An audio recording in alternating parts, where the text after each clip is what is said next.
Top up YouTube channel पर आपका स्वागत है। आज फिर से हम क्लास लेकर आए हैं CITS फिटर क्वेश्चन पेपर की, जो ITI स्टूडेंट जो CITS स्टूडेंट है उनके लिए बहुत हेल्पफुल रहेगी। हमने 4 क्वेश्चन में 4 क्लास है, उसके अंदर हमने 150 क्वेश्चन कवर कर लिए थे और आज हमारी ये 5 नंबर की क्लास है। इसके अंदर हम 50 क्वेश्चन कवर करेंगे और ये CITS जो स्टूडेंट करने वाले हैं उनके लिए बहुत हेल्पफुल रहेगा। फर्स्ट हमारा क्वेश्चन है, स्नैप हेड रिवेट की ऊंचाई का मानक होता है। ऑप्शन दिया हुआ है 0.5 इंटू रिवेट का व्यास होता है, 0.7 इंटू रिवेट का व्यास होता है, 0.9 इंटू रिवेट का व्यास होता है एंड 1.1 इंटू रिवेट का व्यास होता है। तो इसका जो करेक्ट आंसर है वो होगा 0.7 इंटू रिवेट का व्यास। नेक्स्ट क्वेश्चन है, इसमें हमारे को एक फिगर दिया हुआ है। दिए गए आरेख में एक चिन्हित टूल के साथ रिवेट ज्वाइंट पर कौन सा कार्य किया जाता है। ये हमारा जो है वो फुलरिंग टूल है और ये इसके अंदर वो फुलरिंग टूल किया जाता है। हमारी जो क्रिया की जाती है वह फुलर टूल से की जाती है और इस क्रिया इसलिए की जाती है कि लीकेज प्रूफ जॉइंट बनाने के लिए हम फुलरिंग क्रिया करते हैं। तो इसका जो करेक्ट आंसर है वह फिनिशिंग, टाइटनिंग एंड फुलरिंग, संधिरोधन। तो इसका जो करेक्ट आंसर है वो फुलरिंग हो जाएगा। नेक्स्ट है 153 नंबर क्वेश्चन।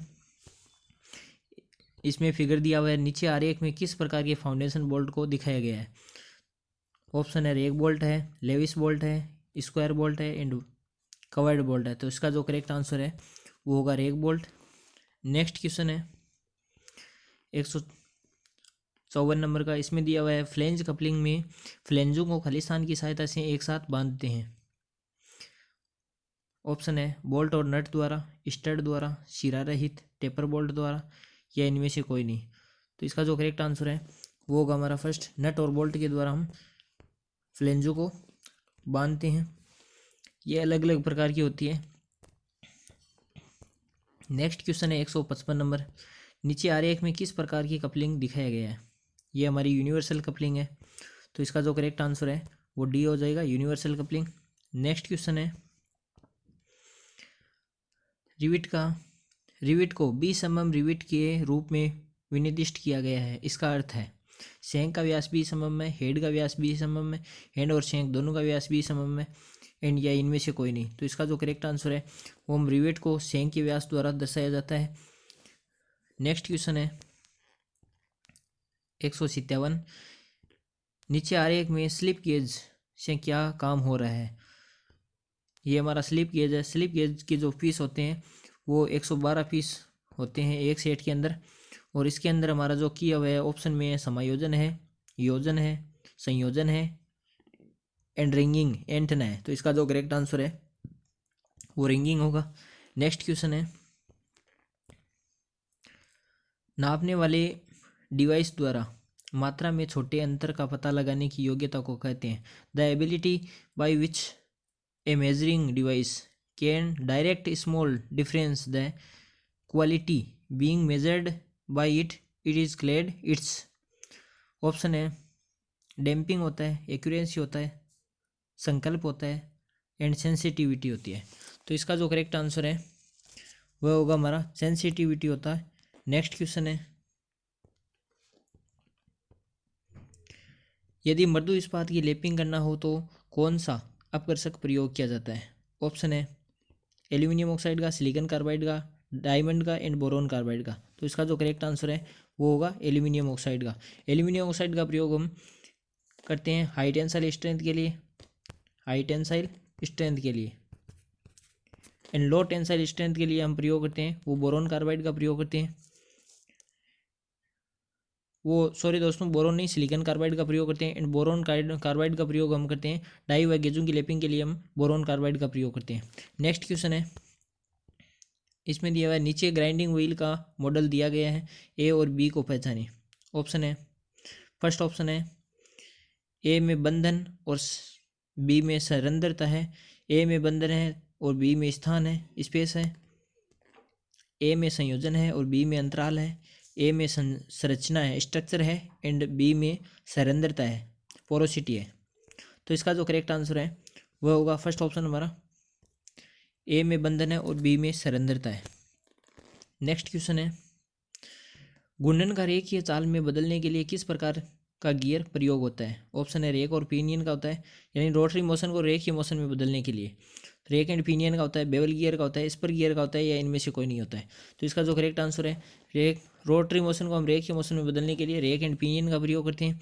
बेवल गियर का प्रयोग हम करते हैं समकोण में गति को ट्रांसमिट करने के लिए बेवल गियर का प्रयोग करते हैं। एंड स्पर गियर का प्रयोग दो शाफ्टों को समांतर, दो शाफ्टों को समांतर संचरण करने के लिए हम गति ट्रांसफर करने के लिए हम स्पर गियर का प्रयोग करते हैं।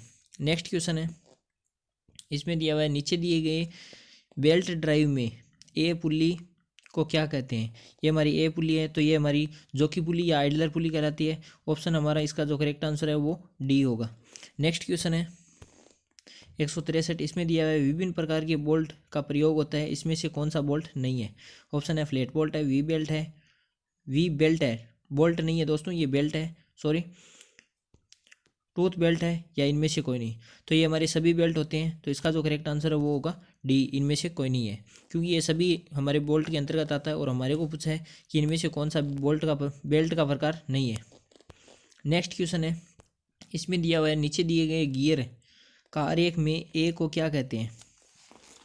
तो हमारे को जो पूछा है वो यहाँ पर ये पूछा गया है, इस फिगर में दिया हुआ है हमारे को, यहाँ पर पूछा है ए भाग ये हो गया और बी भाग हमारा ये है। तो ए भाग है, इसके अंदर हमारे को दिया हुआ है ये जो पिच सर्किल है, ये हमारी पिच सर्किल होती है। गियर के पिच सर्किल से ऊपर की जो दूरी होती है वह हमारी एडेंडम कहलाती है, और जो नीचे की दूरी होती है वह हमारी डिडेंडम कहलाती है। तो इसका जो करेक्ट आंसर है वो एडेंडम होगा। एंड फेस थिकनेस, फेस की जो ये हमारा टूथ है, इस टूथ की जो मोटाई होती है वह हमारी फेस थिकनेस होती है। और इस जो ये गियर होता है, ये गियर कुछ ऐसा बनाया होता है जैसे कि ये हमारा गियर है, और उसके गियर के ऊपर जो चौड़ाई होती है उसको विड्थ बोलते हैं। नेक्स्ट क्वेश्चन है, गियर के युग्म में युग्मित गियर के दांत के बीच क्लीयरेंस की मात्रा को खालिस्तान कहते हैं। ऑप्शन है गैप कहते हैं, लैंड कहते हैं, बैकलेस कहते हैं, एंड फ्लैश कहते हैं, फ्लैंक कहते हैं। तो जो हमारे दो मैचिंग गियर होते हैं उनके बीच हम जो जानबूझकर जो क्लीयरेंस रखते हैं उसको हम बैकलेस कहते हैं। तो इसका जो करेक्ट आंसर है वो सी होगा। नेक्स्ट क्वेश्चन है, निम्नलिखित में से कौन सी रेती का एक हिस्सा है? ऑप्शन है हील है, टिप एंड हील दोनों है, या इनमें से कोई नहीं? तो इसका जो करेक्ट आंसर है वो हमारा टिप एंड हील दोनों होगा। नेक्स्ट क्वेश्चन है, चित्र में दर्शाए गए औजार की पहचान करें। तो ये हमारे को फाइल दी हुई है, तो इसका जो करेक्ट आंसर है वो फर्स्ट ऑप्शन होगा, फाइल। नेक्स्ट क्वेश्चन है 168 नंबर, निम्नलिखित में से कौन सा कर्तन औजार है? ऑप्शन है स्टील रूल है, वह हमारी डायरेक्ट मेजरिंग टूल है। और ट्राई स्क्वायर है, ये हमारा चेकिंग 90 डिग्री पर जॉब की चेकिंग करने के लिए, और फ्लैटनेस, किसी भी जॉब की फ्लैटनेस को चेक करने के लिए हम ट्राई स्क्वायर का प्रयोग करते हैं। एंड चीजल है, चीजल हमारा कटिंग टूल है, कर्तन औजार के अंतर्गत आता है। एंड माइक्रोमीटर है, ये प्रिसीजन मेजरिंग इंस्ट्रूमेंट के अंतर्गत आता है, और इसकी जो लिस्ट काउंट होती है 0.01 mm होती है। और स्टील रूल की होती है 0.5 mm। और इसका जो करेक्ट आंसर है वो चीजल होगा। चीजल अलग अलग प्रकार की होती है और इसके अंदर अलग अलग कोण भी पाए जाते हैं, वो हम डिटेल से पढ़ेंगे। नेक्स्ट है क्वेश्चन, इसमें दिया हुआ है हेक्सा ब्लेड कैसे निर्दिष्ट किया जाता है? ऑप्शन है लंबाई द्वारा होता है, पिच द्वारा होता है, सामग्री के प्रकार द्वारा। यानी कि स्पेसिफाइड हेक्सा ब्लेड को करते हैं वो हम ऑल ऑफ दीज होता है। हमारा जो करेक्ट आंसर है वो ये सभी होगा। हेक्सा ब्लेड को हम, ये जो हमारी हेक्सा ब्लेड है इसका ये यहाँ से दांते हैं, एक सेकंड में दोबारा बना देता हूँ। ये हेक्सा ब्लेड हो गई और ये इसके दांते हो गए। इसके अंदर जो इसकी जो साइज ली जाती है वो इसके दोनों पॉइंट के बीच की दूरी होती है, इससे हम हेक्सा ब्लेड की जो साइज है वो ली जाती है। नेक्स्ट क्वेश्चन है 170 नंबर, इसमें दिया गया है किस प्रकार की सामग्री के लिए छेनी को नुकीला बिंदु कोण दिया जाता है? ऑप्शन है कठोर सामग्री के लिए, ब्रिटल सामग्री के लिए, मुलायम सामग्री के लिए, या इनमें से कोई नहीं? तो इसका जो करेक्ट आंसर है वो होगा ब्रिटल सामग्री के लिए हम जो एंगल देते हैं वो नुकीला कोण देते हैं।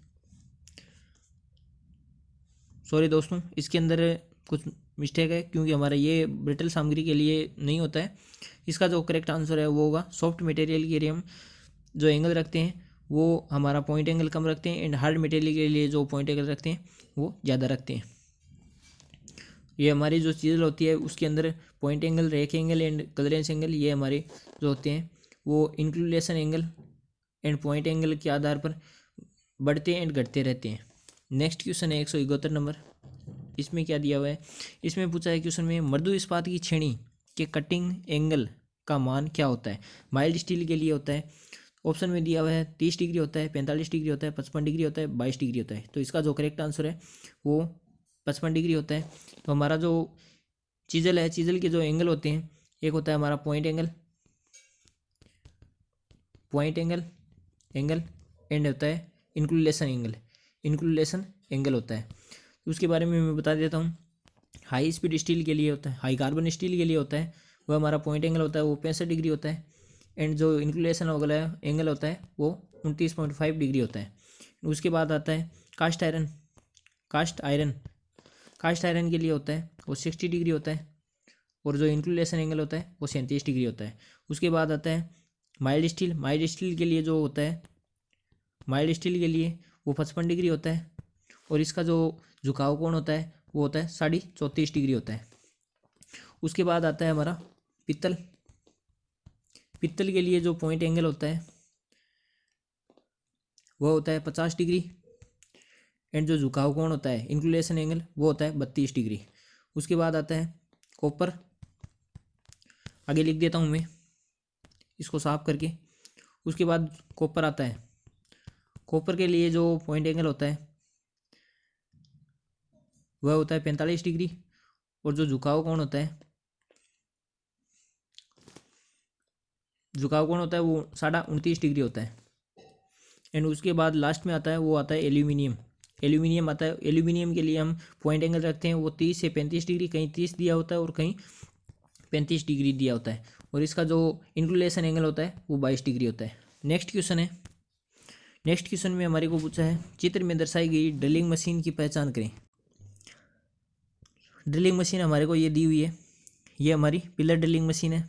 तो इसका जो करेक्ट आंसर है वो होगा pillar drilling machine. Pillar drilling machine की जो होती है जिसमें हम अधिकतम जो व्यास में अधिकतम ड्रिल डायमीटर को पकड़ सकते हैं वो हमारी 25 mm तक पकड़ सकते हैं, 25 mm तक। एक होती है हमारी sensitive drilling machine. Sensitive drilling machine की जो ड्रिल होती है, ड्रिल को पकड़ने की जो क्षमता होती है वो 12.5 mm तक की होती है। एंड ये रेडियल ड्रिलिंग मशीन के द्वारा हम 100 mm तक ड्रिल कर सकते हैं। हैंड ड्रिलिंग मशीन होती है, हैंड ड्रिलिंग मशीन का प्रयोग हम 6 mm तक की ड्रिलिंग करने के लिए हम प्रयोग करते हैं। तो इसका जो करेक्ट आंसर है वो फर्स्ट हो जाता है। नेक्स्ट क्वेश्चन है, इसमें दिया हुआ है 173 नंबर में निम्नलिखित में से कौन सा एक ड्रिल होल्डिंग उपकरण है। ऑप्शन है हेड स्टॉक है, ड्रिल चक है, वर्क टेबल है, या इनमें से कोई नहीं। तो इसका जो करेक्ट आंसर है वो होगा ड्रिल चक। ड्रिल चक में हमारी स्ट्रेट सेंक जो ड्रिल होती है उसको हम ड्रिल चक में पकड़ते हैं, और जो टेपर सेंक में होती है जैसे कि हमारी ट्विस्ट ड्रिल होती है उसको हम पकड़ते हैं, वो सीधा ड्रिल स्पिंडल में करते हैं या स्लीव एंड सॉकेट में पकड़ते हैं। स्लीव एंड सॉकेट का जो टेपर दिया होता है वो होता है MT1 से MT5 दिया होता है, इसके अंतर्गत होती है। क्योंकि और जो हमारी ड्रिल के अंदर होता है वो मोस्ट टेपर के अंदर होता है, और मोस्ट टेपर में जो मोस्ट टेपर होता है वो MT0 से MT6 तक होता है, और ये 8 नोज में उपलब्ध होता है। और स्लीव का प्रयोग हम वहाँ पर करते हैं जहाँ पर हमारा ड्रिल मशीन होती है, मशीन के स्पिंडल से हमारी ड्रिल है वो छोटी होती है तो हम स्लीव का प्रयोग करते हैं, और ड्रिल मशीन की स्पिंडल से ड्रिल मशीन जो स्पिंडल है उस मशीन स्पिंडल से हमारा ड्रिल अगर बड़ी है तो हम सॉकेट का प्रयोग करते हैं। नेक्स्ट क्वेश्चन है 174 नंबर। इसमें दिया हुआ निम्नलिखित में से कौन टूटे हुए टेप को हटाने की एक विधि है। ऑप्शन है पंच का प्रयोग करते हैं, use of punch method, nitric अम्ल का प्रयोग करना, आर्क वेल्डिंग का प्रयोग करना, या आलोप तीज। तो इसका जो करेक्ट आंसर है वो होगा आलोप तीज। नेक्स्ट क्वेश्चन है 175 नंबर। इसमें दिया हुआ है थ्रेड की पिच की जांच करने के लिए किस गेज का प्रयोग किया जाता है। ऑप्शन है रिंग गेज का किया जाता है, प्लग गेज का किया जाता है, स्टैंडर्ड वायर गेज का किया जाता है, या स्क्रू पिच गेज का प्रयोग किया जाता है।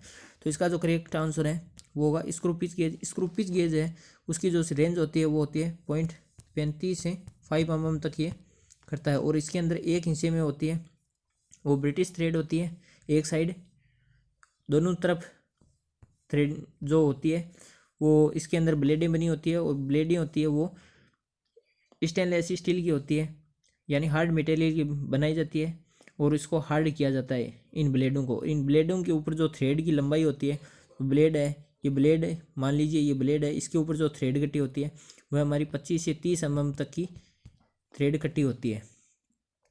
और रिंग गेज है, रिंग गेज का प्रयोग हम किसी भी एक्सटर्नल रोड की जांच करने के लिए, यानी गोल राउंड जॉब है उसकी जांच करने के लिए हम रिंग गेज का प्रयोग करते हैं। प्लग गेज का प्रयोग किसी भी होल की जांच करने के लिए हम प्लग गेज का करते हैं। और स्टैंडर्ड वायर गेज का प्रयोग हम किसी भी शीट की थिकनेस जांच करने के लिए हम स्टैंडर्ड वायर गेज का प्रयोग करते हैं। नेक्स्ट क्वेश्चन है 176 नंबर। इसमें दिया हुआ है माइक्रोमीटर का सिद्धांत पर कार्य करता है। ऑप्शन है रेखिक पर होता है, वर्नियर पर होता है, स्क्रू और नट पर होता है, एंड गियर पर होता है। तो इसका जो करेक्ट आंसर है वो होगा स्क्रू एंड नट पर होता है।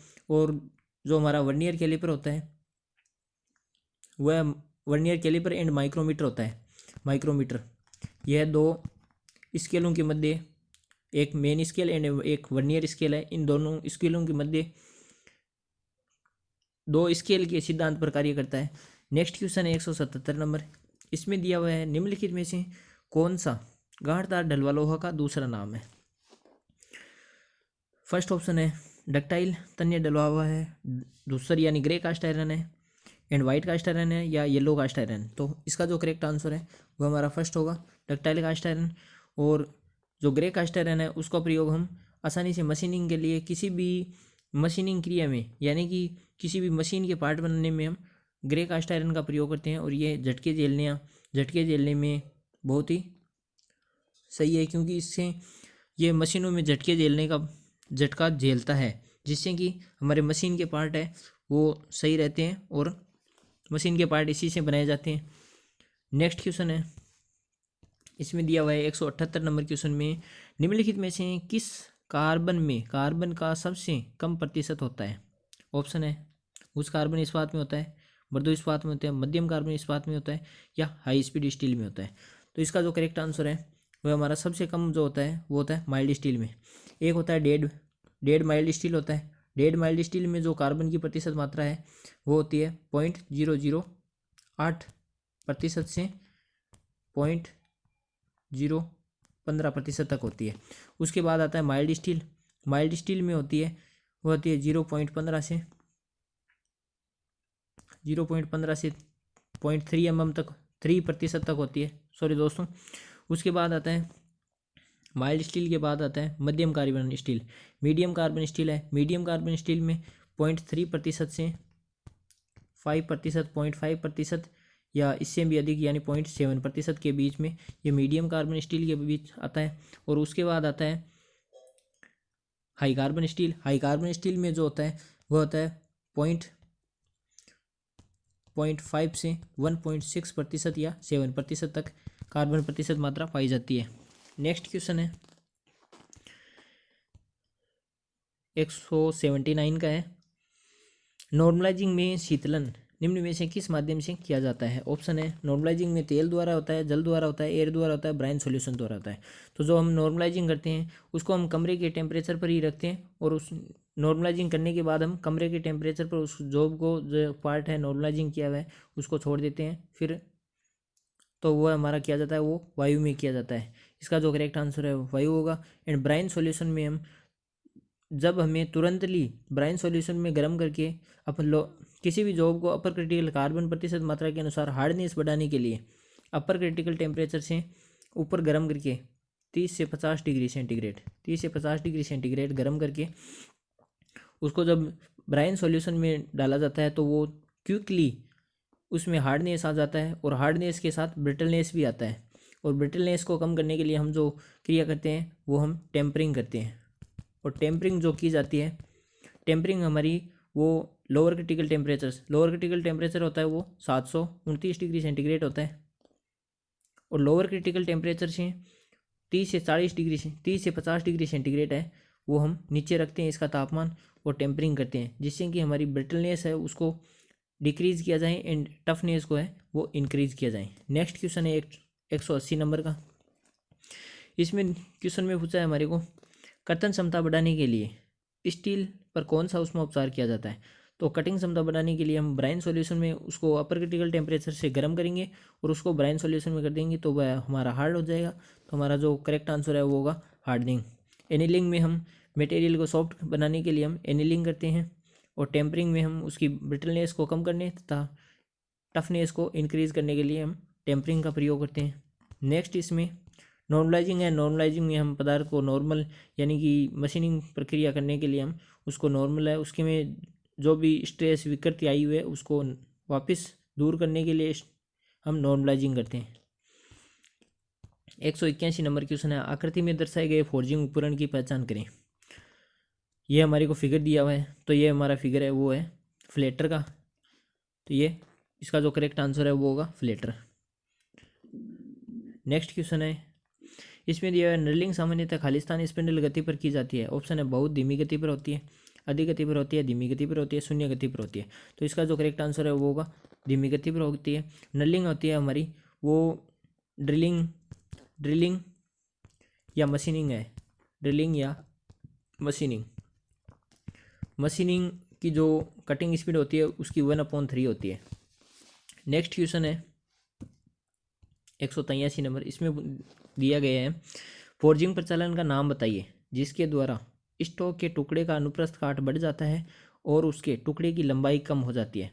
तो हमारा जो वर्कपीस है ये हमारा वर्कपीस है, जैसे इसकी ये लंबाई है, और इसको जब हम अपसेटिंग करते हैं या इसके ऊपर हैमरिंग करते हैं, हैमरिंग करेंगे तो ये इसकी जो गर्म करके हैमरिंग करेंगे तो इसकी जो लेंथ है वो हमारी कम हो जाएगी और उसकी जो विड्थ है वो ये बढ़ जाएगी। तो ये हमारा जो कहलाता है वो अपसेटिंग या जंपिंग अप कहलाता है। एक ड्राइंग आउट के अंदर हम किसी भी ये जॉब है इस जॉब के ऊपर हम नेकिंग क्रिया करते हैं। एक होता है हमारा जो कुल्हाड़ी होती है उसी की तरह एक टूल होता है उसको नेकिंग कहते हैं, नेकिंग टूल होता है वो। नेकिंग करने के लिए उसके हम नेकिंग करते हैं और ऊपर से उसको रख कर हैमरिंग करते हैं जिससे हमारा टूल है वो वर्कपीस पर नेकिंग क्रिया करता है। उसके बाद हम उसको अपसेटिंग जो फ्लैट टूल होता है उसको फ्लैट बनाकर उसकी लंबाई को हम बढ़ा देते हैं, तो वह हमारा ड्राइंग आउट कहलाता है।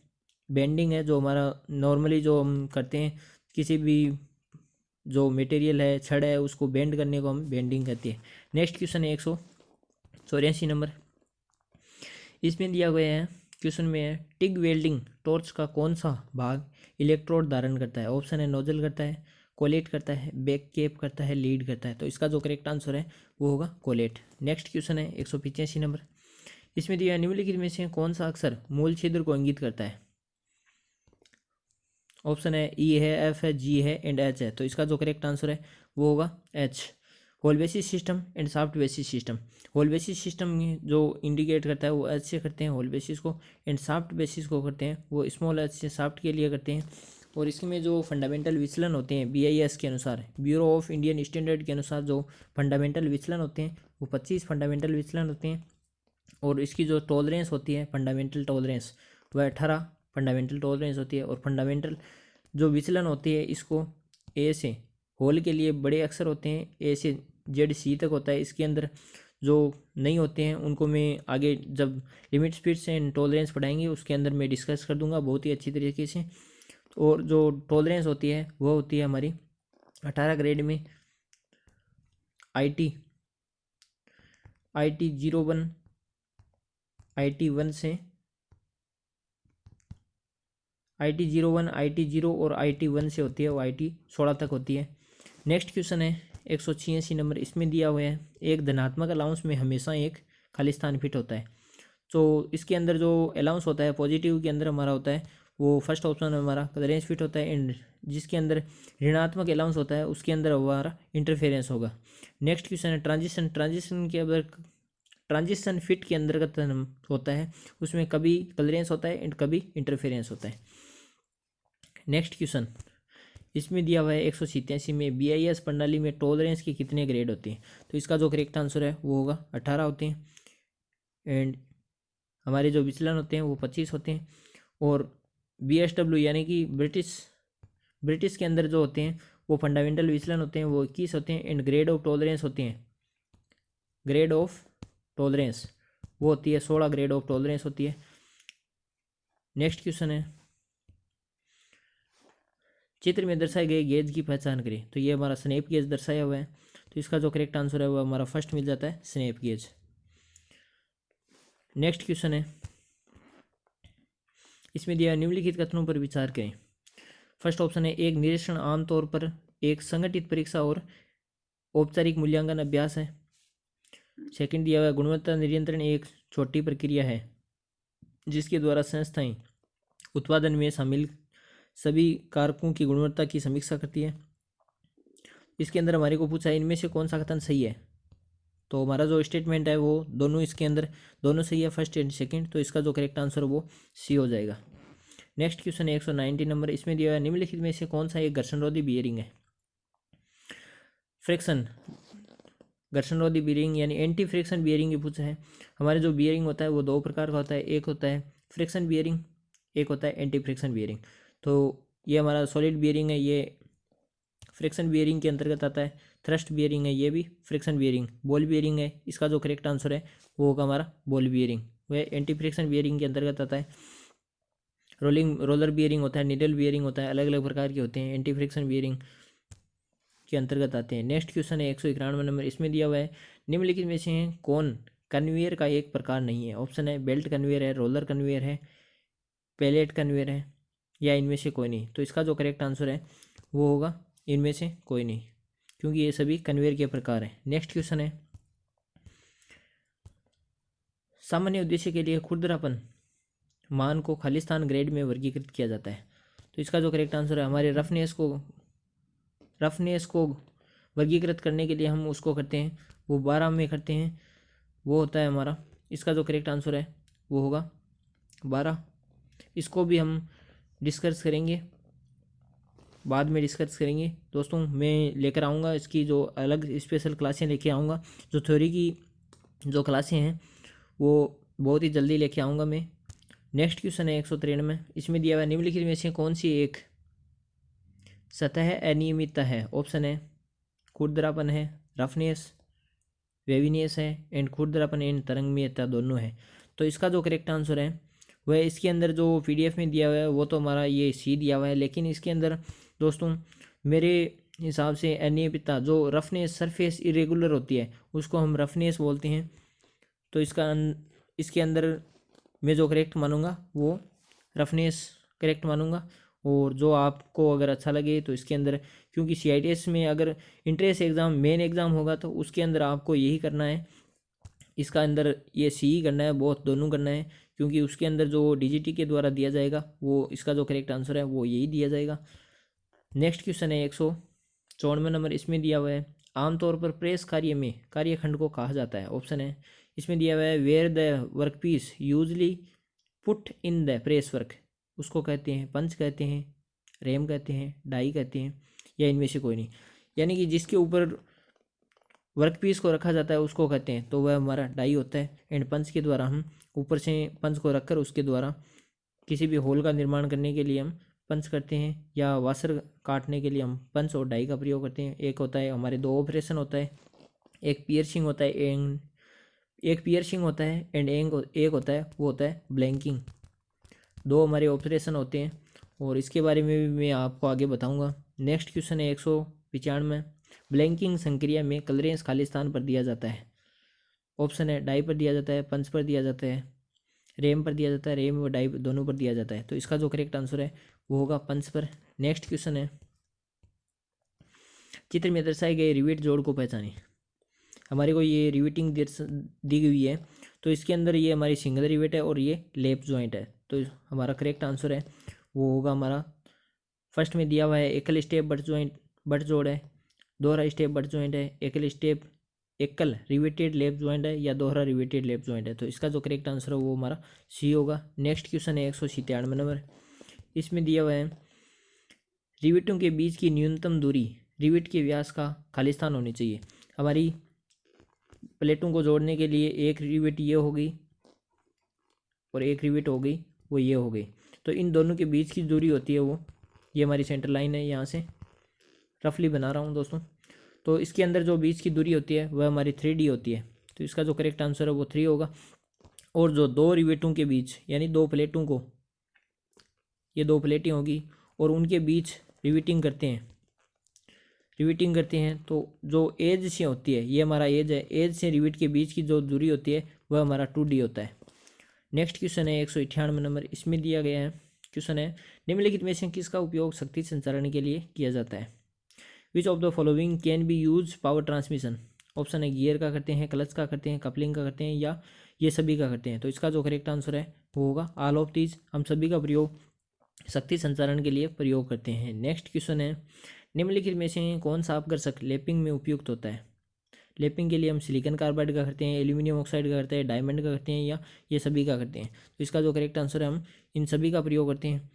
नेक्स्ट क्वेश्चन है एंड आज का लास्ट क्वेश्चन है, इसके अंदर हमारे जो जितने भी क्वेश्चन थे वो कंप्लीट हो जाएंगे। इसके अंदर ये हमारे को चित्र में दर्शाई गई मशीन की पहचान करें, तो ये हमारे को जो दर्शाई गई है वो ब्रोचिंग मशीन है।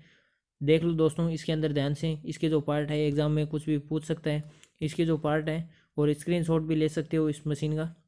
और वैसे भी मैं ये PDF है वो अपने टेलीग्राम में डाल दूंगा, जिससे कि जिसको भी चाहिए वो टेलीग्राम ज्वाइन कर लेना। और इसके डिस्क्रिप्शन में, वीडियो की डिस्क्रिप्शन में मिल जाएगी टेलीग्राम की लिंक। तो इसका जो करेक्ट आंसर है वो होगा ब्रोचिंग मशीन। तो दोस्तों अगर पहली बार हमारे चैनल पर विजिट कर रहे हो तो हमारे चैनल को सब्सक्राइब कर लेना एंड हमारी नोटिफिकेशन, अगली नोटिफिकेशन आने के लिए बेल आइकन को दबा लेना, ताकि हमारी जो अगली नोटिफिकेशन है वो सबसे पहले पहुंच सकें और हमारे वीडियो को वॉच कर सकें। तो दोस्तों आशा करते हैं कि आप सभी स्वस्थ होंगे और कोरोना का जो वातावरण चल रहा है इसको देखते हुए सभी सैनिटाइज का प्रयोग करें और सभी सुरक्षा सावधानियों को पालन करते रहें।